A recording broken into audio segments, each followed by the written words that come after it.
Welcome back to Electric City Plays. I am Richie, and today we're going to be unboxing Ankh Gods of Egypt, the Pantheon expansion.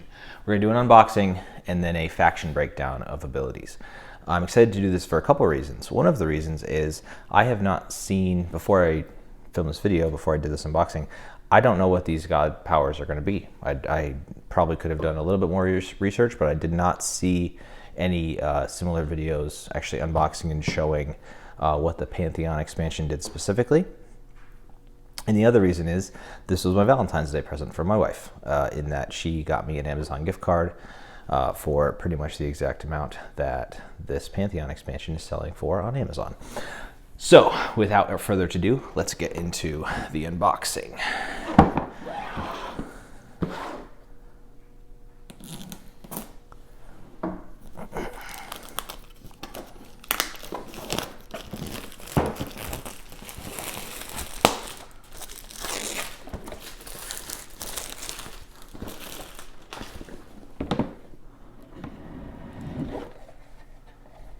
Cool. Put that over there. And we'll show you what we get. A quick overview of the new powers. Punch tokens, it looks like, for each of the 5 new gods, which is pretty crazy if you compare it to maybe like Rising Sun. Their expansion had two new god powers. So which I actually have not picked up yet because between the two of these, I'd rather be able to get 5 in an expansion. I'm going to come back to that because that seems dangerous. We have our five god mats, our 5 merge, and then how does this come out? Cool.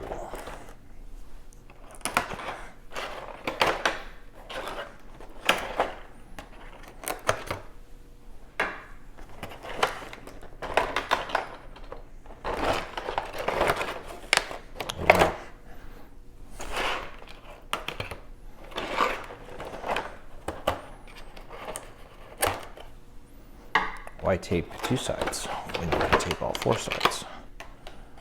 So you have your battle cards for all the new gods, and then big bases, small bases, and then what we're here for is the new god figures. So starting with, we have, I would say, brown, champagne, peach, and generic yellow, and a purplish pink. It might not be true, but it looks like these gods are shorter. These gods are smaller than the original, but that might not be. I know some of them vary in size. And then you have similar shaped troops in that, but all the factions have 6 troops, and they're all the same sculpt. They don't have the alternate sculpts that. And this yellow god is pretty intense.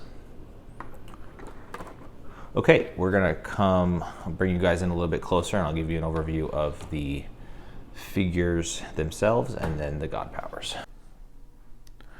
All right, and here we're gonna start with this champagne god. Pretty cool, pretty awesome sculpt, and his warriors equally imposing. Like I said, they're all the same sculpt, and his power is, here again, the Ankh powers on the side are going to be similar, but he has the Wisdom of Matat. For each of your battles, after all players select cards, but before they're revealed, you may place 1 follower from the supply on the scale below to guess a card played by 1 opponent. Interesting.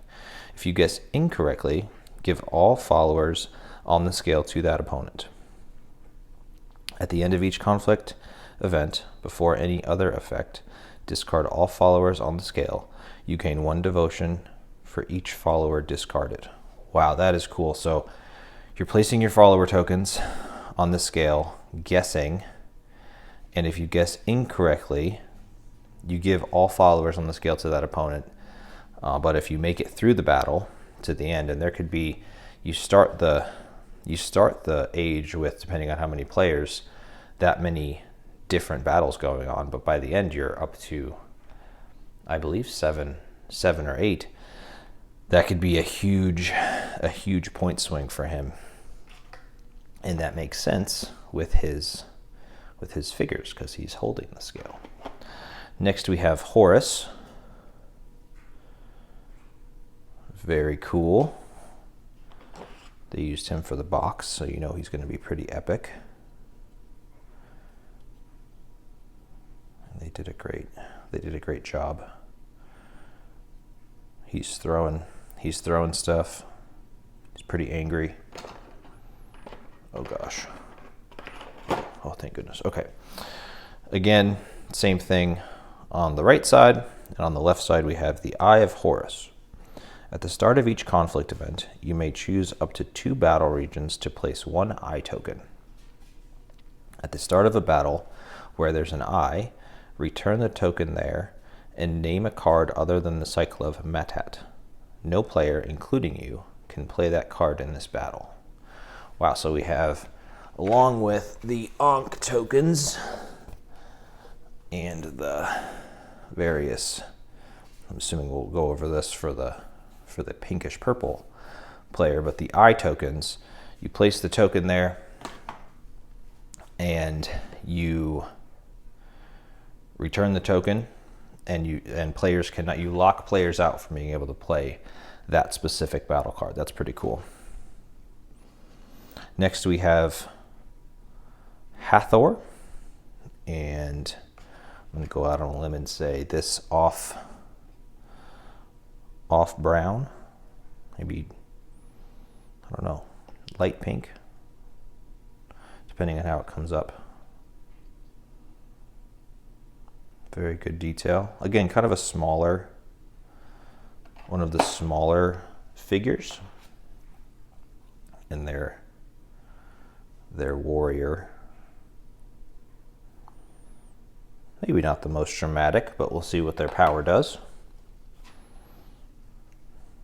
Again, not anything different on the right side, but we have Selfless Devotion. After resolving any effect that makes you sacrifice followers, you may sacrifice 1 additional follower. If you do, summon 1 figure. It may be a guardian you just gained, adjacent to any of your figures or monument. Wow, so your followers really are selfless in that they will sacrifice themselves for your cause. Next we have Basket. That is absolutely not how you say her name. The goddess, the lioness goddess, which she is apparently able to tame these lions.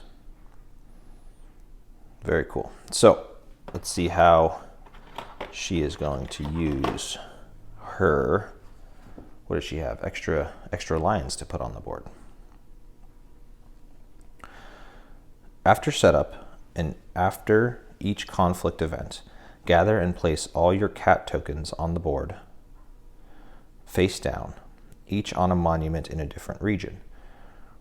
When you reveal your cards in battle where there's a cat token, reveal the cat token as well and add its listed strength.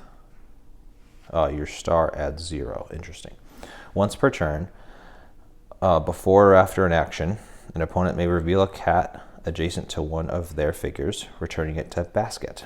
If there is a star, kill that figure, and you gather and place all your cat tokens on the board, face down, each on a monument in a different region. Wow. So let's break this down.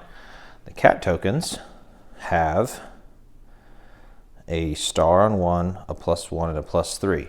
And you are placing these out almost similar to traps on the board to be revealed as power, But if someone tries to look at what you're going to play into the battle beforehand, and it's the star, you kill the figure that kind of uncovered the trap.